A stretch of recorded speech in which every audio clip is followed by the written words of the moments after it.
আজকে আমরা যাচ্ছি আম কুড়োতে। কালকে বৃষ্টি হয়েছে এবং ঝড় হয়েছে অনেক, তাই দেখতে এসেছি যে আম পড়েছে নাকি। চলো আমরা যাই।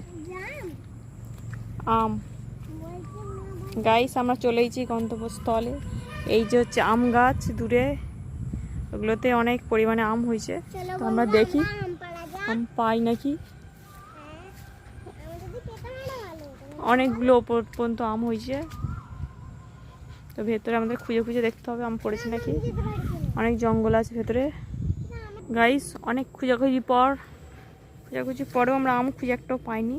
তো এখান থেকে একটা আম পেড়ে নেবো, কোনটা পারা যায়।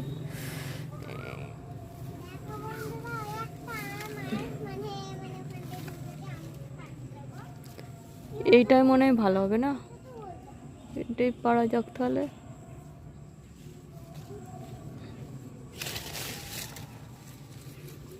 পাড়া হয়ে গেছে, আটা পড়তেছে।